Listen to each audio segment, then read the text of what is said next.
नमस्कार, hello, welcome. संगीत के चाहने वाले मेरे तमाम दोस्तों को एक नए शो में आज मैं आप सभी का स्वागत करता हूं। मेरे साथ बैक ऑफ द स्टेज मधु सोनी है और मैं मनोहर सोनी हूं। और आज पैशन टीवी ने कुछ नई शुरुआत करने की कोशिश की है।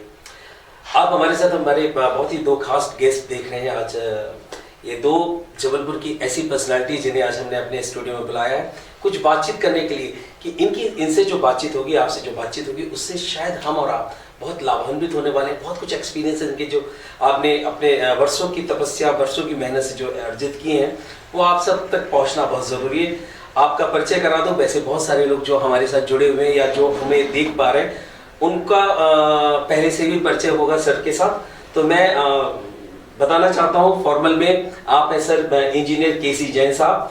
और सबसे बड़ी बात है कि मैं इन्हें इनके जॉब या इनके काम की वजह से नहीं जानता हूँ। इनकी संगीत की रुचि और इनकी जो कुछ भी इन्होंने जबलपुर में सांस्कृतिक चीज़ों में ये इनकी इन्वॉल्वमेंट है, जो ये मदद करते हैं, सर मदद करते हैं और जिस तरीके से ये प्रोत्साहित करते हैं हम कलाकारों को, वो खास बात थी। और हमारा और सर का परिचय इसी कारण से भी हुआ। तो आइए सबसे पहले जानते हैं जो मुझे पता है सर के बारे में। सर एक इंजीनियर हैं और अभी चूंकि रिटायर्ड लाइफ जी रहे हैं और इन्होंने ना सिर्फ देश में बल्कि विदेशों में काफ़ी साल रह करके बहुत काम किया है और बहुत सारा काम किया है। तो आइए सबसे पहले सर से ही जानते हैं कि आप कुछ बिगनिंग अपने बारे में कुछ हमें बताएं ताकि लोगों को पता चले। मैं जबलपुर का हूँ और बहुत खुशनसीब हूँ कि संस्कारधानी ने, यहाँ के स्कूलों ने, कॉलेजों ने मुझे बहुत अच्छे संस्कार दिए। एक अच्छा इंजीनियर बनने के साथ साथ मैं संगीत, साहित्य, लेखन, आर्कियोलॉजी इनमें शौक रखता हूँ। और संगीत से रुचि बचपन से रही है। बचपन में संगीत सीखा, हारमोनियम, तबला सीखा। रुचि कुछ ज़्यादा बढ़ गई तो लौकिक शिक्षा पर उसका असर आने लगा और उसके कारण किसी से वादा किया कि मैं अब तबला सारंगी को हाथ नहीं लगाऊंगा। मगर जो संगीत हमारे गुरु नेत्राम दुबे जी ने हमें जो तबला और सारंगी सिखाई थी, तबला और हारमोनियम सिखाया था, वो जो अंदर चला गया वो तो हमारी हार्ड डिस्क में परमानेंट हो गया था। और उसका उपयोग मैंने अपने प्रैक्टिकल लाइफ में, जब मैं विदेशों में 30 वर्ष रहा, अफ्रीका के कई देशों में रहा, तो मैंने वहाँ पर हिंदू कम्युनिटी के अंदर जो हमारे तीज त्यौहार आते हैं, जन्माष्टमी, होली, दीपावली, इन पर सांस्कृतिक प्रोग्राम करना, भारत से बड़े बड़े कलाकारों को बुलाना। हमने बहुत सारे कलाकारों को यहाँ से बुलाया और संगीत से मैं कभी छूट नहीं सकता। अभी भी यहाँ भारत 2009 में वापस आया और फिर जबलपुर मेरा गृह नगर है। जब मैं यहाँ रहने लगा तो मैंने धीरे धीरे देखा कि यहाँ संगीत तो बहुत है मगर उसको अप्रिशिएट करने वाले लोग नहीं है। तो उसका कारण था कि लोग सही जगह पर संगीत नहीं दे पा रहे थे। बड़े बड़े ऑर्केस्ट्रा ग्रुप थे मगर उनके लिए पहुंच सबकी नहीं थी।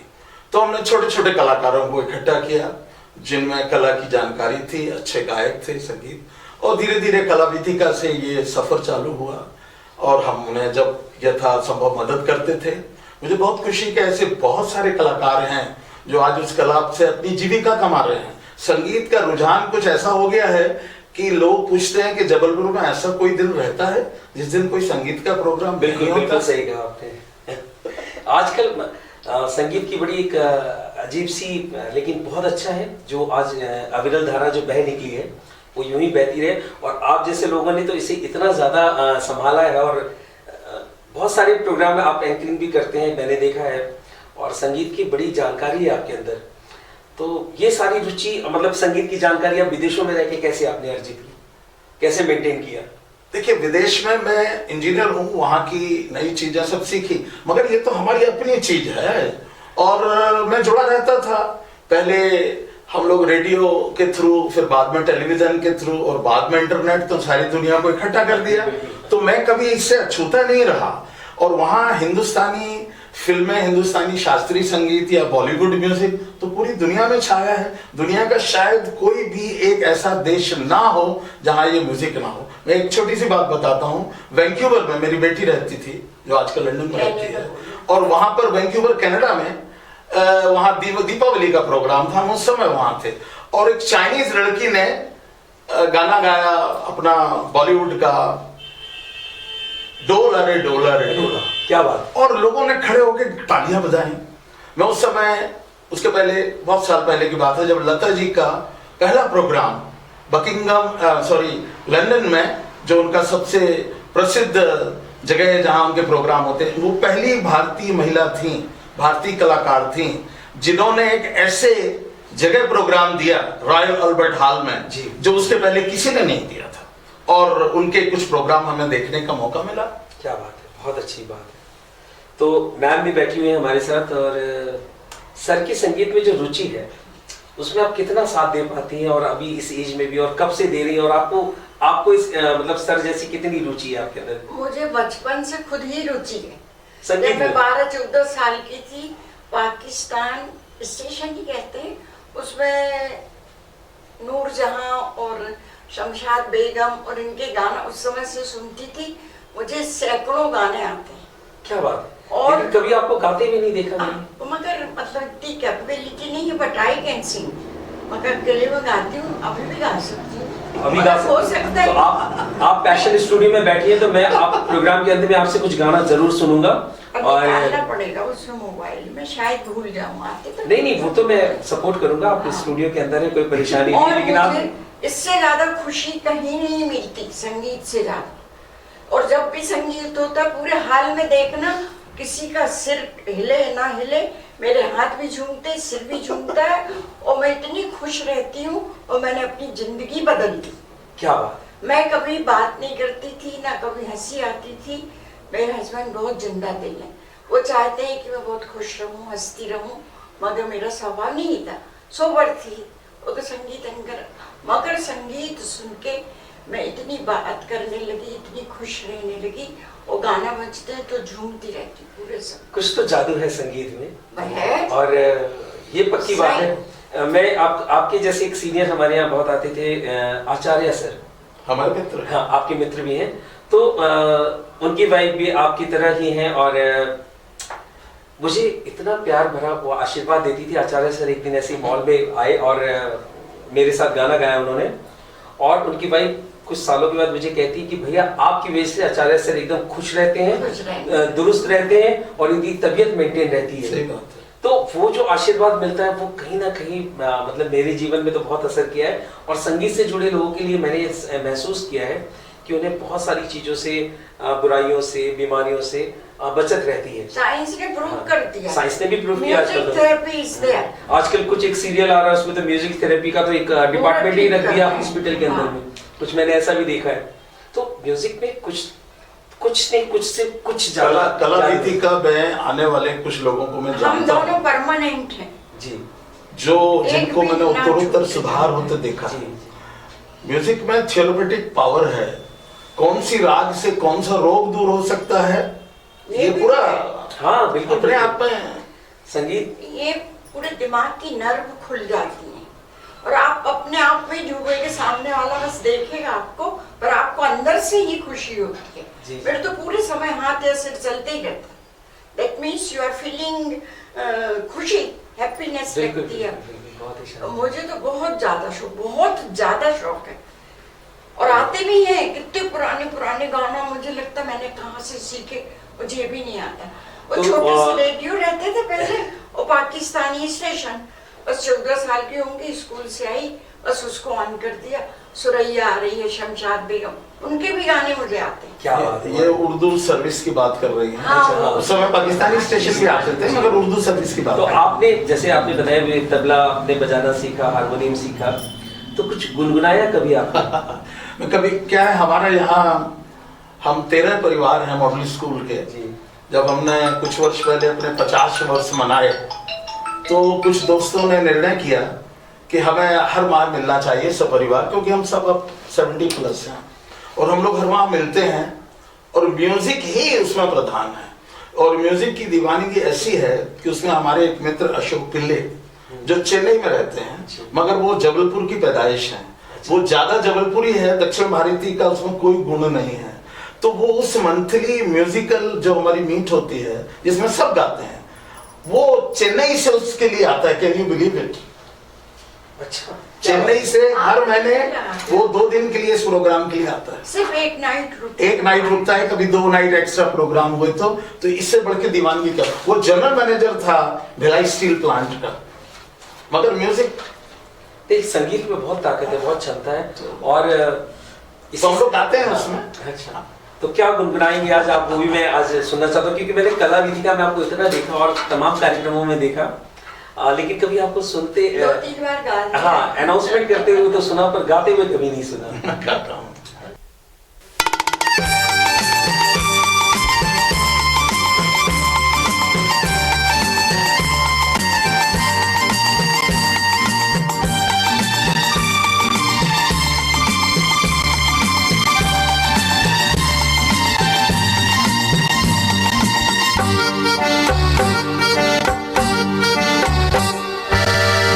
नैना है जादू भरे ओ गोरी तोरे, नैना है जादू भरे हो हमसे चुप चुप जुल्म करे ओ गोरी तोरे, नैना है जादू भरे ओ तोरे, नैना है जादू भरे ओ गोरी तोरे, नैना है जादू भरे।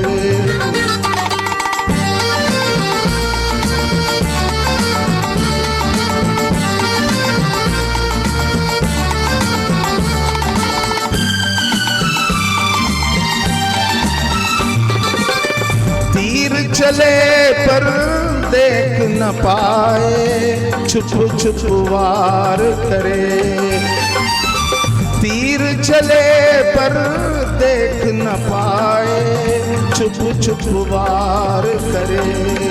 ओ कजरा लगा के नजरें घुमा के सीने से पार करे। ओ गोरी नैना है जादू भरे ओ गोरी तोरे, नैना है जादू भरे ओ हमसे चुप चुप जुल्म करे ओ गोरी तोरे, नैना है जादू भरे।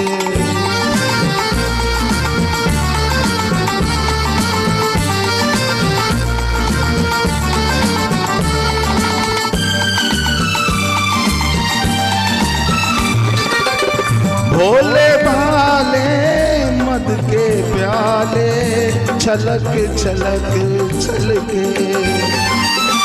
भोले भाले मद के प्याले छलक छलक छलके।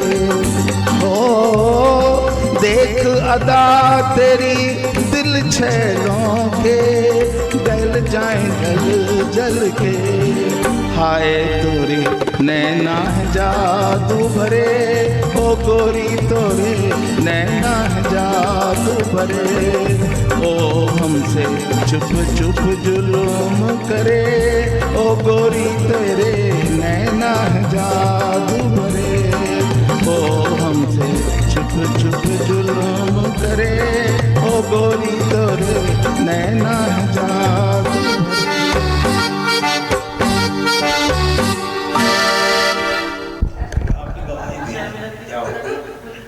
गया कोई रे दूर से पुकार के, दर्द अनोखे हाय दे गया प्यार के। छुप गया कोई रे दूर से पुकार के, दर्द अनोखे हाय दे गया प्यार के। आज है सुनी सुनी दिल की ये गलियां, बन गए कांटे मेरी खुशियों की कलियां। प्यार भी खोया मैंने सब कुछ हार के, दर्द अनोखे हाय दे गया प्यार के। छुप गया कोई ने दूर से पुकार के। अभी आपने मैम की आवाज में सुना, इतना शानदार सा गीत। तो ये उम्र और आवाज में जो मिठास, और मुझे क्यों ऐसा लग रहा है कि आप इतने दिनों से कला विधिका जाती है, आपने कभी स्टेज पे क्यों नहीं ट्राई किया? मैं नहीं समझती कि मैं इस लायक हूँ या इतना अच्छा गा सकती ये आपका काम नहीं समझने का, ये तो ऑडियंस समझेगी। हूँ। ऑडियंस समझे और यदि मैं कोशिश में रहती तो शायद सीख जाती। नहीं, आप देर आए दुरुस्त है, आप पैशन के साथ है, तो मैं चाहूंगा कि अगला हमारा जब भी कोई प्रोग्राम हो आप मंच पे गाना विद म्यूजिक के साथ गाएं। और सर ने भी क्या जबरदस्त गाना गाया है, बहुत ही शानदार। तो आप तो सिर्फ एंकरिंग करते रह जाते हैं, कभी आपने वहाँ मंचों में क्यों नहीं गाया? एंकरिंग गाने से ज्यादा डिफिकल्ट है। नहीं वो तो ठीक है, उसमें जिनसे गवाना है, टाइम का मैनेजमेंट रखना है, ऑडियंस की तरफ ध्यान रखना है, ऑडियंस को क्या पसंद है। मैंने कलाविधिका में नोट किया, लोग बहुत अच्छा गाते हैं मगर हॉल खाली है या उनको सुनने वाले नहीं हैं, तो उनको बड़ी परेशानी होती है। एक जो कलाकार का हृदय है वो बड़ा नरम होता है, उसको यदि अप्रिशिएट करने वाले ना मिले तो उसे बहुत दुख होता है। तो मुझे अच्छा लगता है जब मेरे घर पर ऐसे लोग आते हैं सलाह लेने, सर, क्योंकि मैं सच बोलता हूँ, मैं झूठ बोलता नहीं। वो पूछते तो मैं बोलता हूँ आपको सच सुनना है या खुश होने के लिए सुनना है? नहीं, हमें सच सुनना है। सर, हमने कल इतना अच्छा गाया, आप ही थे, मगर कोई सुनने वाला नहीं था, लोग उठ के जा रहे थे। मैंने कहा आपने बहुत अच्छा गाया मगर उसको सुनने की समझ वाले लोग वहां नहीं थे। आप वो गाने चुनिए जो लोगों को कर्णप्रिय हैं। जब आपकी आवाज से उनको अच्छा लगने लगेगा तब वो दूसरे कठिन गीत भी आप गाइए, मगर आप ऐसे गीत गाएंगे जो लोगों ने सुने नहीं हैं तो आप अप्रिशिएट नहीं होंगे। और फिर कई लोग बहुत ऊंचे सुर में गाते हैं, फिर वो अंतरा में कहीं और रह जाते हैं। जबलपुर में गाने के शौकीन बहुत हैं और ज्ञानी भी बहुत हैं, तो वो थोड़ी देर तो ये बर्दाश्त कर लेंगे मगर बाद में फिर उनके कान बोलते हैं कहीं और चल। नहीं, सही, बिल्कुल बिल्कुल। क्या होता है कई बार मैंने देखा है, जो हम लोग जिस फिल्म में जो लोग शौकिया सिंगर्स हैं उसके साथ एक बड़ी विडंबना है कि वो अपने एक दो आसपास के लोगों ने उन्हें अगर अप्रिशिएट कर लिया तो वो उसमें खुश हो जाते हैं।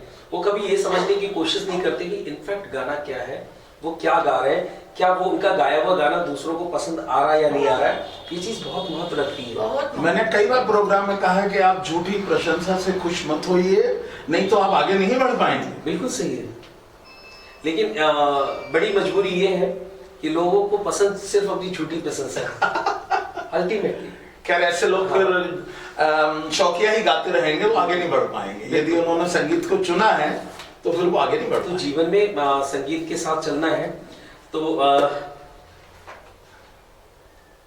मैं आपसे पूछना चाहता था कि जैसा जिक्र हुआ आपका कि आपने विदेशों में भी भारतीय संगीत के लिए काफी कुछ किया है, तो कुछ दो चार लाइनें मुझे उसमें बताइए कि आपने वहां क्या किया और कैसे किया। हम लोग क्या करते थे कि इंडियन हाई कमीशन से कांटेक्ट रखते थे, इंडियन एम्बेसी से। उससे हमें अंदाजा लगता था कि भारतीय सरकार अपने खर्चे पर किसी को बुला रही है या नहीं। और मैं बोत्सवाना में था, तो दक्षिण अफ्रीका बहुत बड़ा देश है, दक्षिण अफ्रीका में भारतीय ओरिजिन के लोगों की संख्या बहुत है, तो वहाँ के हिंदू समाज से हमारे कांटेक्ट रहते थे। वो अनूप जलोटा या मनहर उदास या किसी न किसी ग्रुप को, गुजराती बहुल है वहाँ, तो गुजरात के बहुत सारे कल्चरल ग्रुप्स वहाँ आते थे, तो हम उनसे एक पैक्ट कर लेते थे। उन सारा भारत आने जाने का खर्चा साउथ अफ्रीका के हमारे मित्र उठाते थे। हम लोग उनको अपनी मर्सिडीज बेंज में जोहान्सबर्ग से बोत्सवाना ले आते थे, अपने घरों में रखते थे। हमारे पास बहुत बड़े बड़े घर हुआ करते थे। और फिर हम उन्हें बोत्सवाना की जो प्रसिद्ध वाइल्ड लाइफ है, जिसको देखने में लाखों रुपए खर्च होते हैं, वो हम उन्हें मुफ्त में दिखाते थे। तो वो 15 दिन का या 10 दिन का टूर बनाकर आए तो साउथ अफ्रीका है, मगर हम उन्हें बोत्सवाना एक और कंट्री, तो उसमें हमारा भी फायदा रहता था, उनका भी फायदा रहता क्या बात है। और ऐसे 30 साल में अफ्रीका में रहा हूँ, ईस्ट अफ्रीका, तंजानिया में, फिर जिम्बाब्वे में और फिर बोत्सवाना में। तो हमने ऐसे भारत से, और भारत सरकार अपने खर्चे पर बहुत सारे ट्रुप्स को भेजती थी। डांसर्स रहते थे उसमें, कव्वाल रहते थे, उनका अलग रहता था और हमारा अपना अलग उद्देश्य रहता था। हम लोग होली, दिवाली, जन्माष्टमी, ये हमारे मुख्य त्योहार हैं, इन पर हमें भारत से किसी न किसी को बुलाना है। ये बहुत अच्छी बात है। और मैंने जो देखा, महसूस किया कि संगीत में मैम का भी पूरा साथ रहता है आपको, और बड़ा एक जो जज्बा है आपका संगीत के प्रति, कल्चरल एक्टिविटीज के प्रति, वो काबिले तारीफ है। और आपको देख के हम लोग जुनून, यस जुनून, और उसी का हिंदी वर्जन, मतलब अंग्रेजी वर्जन मैंने नाम रखा है पैशन। तो मेरा भी जुनून था संगीत, और मैं अपना शहर छोड़ के यहाँ आ गया। और संगीत की सेवा कर रहा हूँ। माँ नर्मदा की ऐसी कृपा मिली है। आप गंगा जी से नर्मदा जी के पास बिल्कुल, आए। नर्मदा जी ने तो आज- बरसात तो बनारस तो संगीत की बस वहाँ भी जननी है। काफी संगीत घरानों से मेरा अटैचमेंट रहा, पर मैं सीखा कहीं कुछ भी नहीं, लेकिन उन बड़े संगीतकारों का आशीर्वाद रहा है। अभी लास्ट जो बनारस में उनको अवार्ड मिला है, पद्मश्री, पद्म विभूषण, लास्ट पद्म विभूषण जो पंडित चंदूलाल जी यहाँ आ चुके हैं, जबलपुर में आ चुके हैं। हाँ, वो मेरी वाइफ को वो हारमोनियम सिखाते थे और हम लोगों से भी काफी क्लोज है। संजीव सिन्हा उनके शिष्य हैं। जी जी बिल्कुल, बिल्कुल। जो मेरे बहुत क्लोज फ्रेंड हैं। हाँ, संजीव जी भी मुझसे बड़े अटैच्ड हैं। और बनारस में पंडित किशन महाराज जी का, पंडित गुदई महाराज जी का, जिन्होंने बसंती का टांगा में तबला बजाया है, आर डी बर्मन साहब के लिए छनक छनक पायल बाजे में तबला बजाया। इन लोगों का बड़ा गोपी किशन के हाँ बिल्कुल, ये इनका बड़ा आशीर्वाद मुझे मिला है, और शायद वही उनका आशीर्वाद है जो मैं आज संगीत में कुछ भी कर पा रहा हूँ, यहाँ जो कुछ भी कर रहा हूँ। और नर्मदा मैया का तो साक्षात चमत्कार है मेरे ऊपर, और आप लोग का आशीर्वाद मिलता रहता है। और पैशन सब माँ सरस्वती की कृपा है, आप अपना काम करते रहिए। और आप तो दोस्तों, मैं आपको बताना चाहता था कि इस शहर में बहुत सारे लोग हैं जो संगीत के प्रति बिल्कुल सद्भावना पूर्वक भावना रखते हैं, और अच्छे संगीत को बढ़ाना चाहते हैं, प्रोत्साहित करना चाहते हैं। आप ऐसे लोग जैसे केसी जैन सर हैं, मैम बैठी हुई हैं साथ में, तो इन लोगों का से आप मिलिए अगर आपको संगीत में कुछ और आगे करना है, कुछ जानना है, समझना है। और पैशन स्टूडियो तो निस्वार्थ सेवा, बिल्कुल निस्वार्थ सेवा के लिए सर बैठे हुए, आपको सही गाइडेंस मिलेगी। और पैशन म्यूजिक टीवी आप सबके साथ है।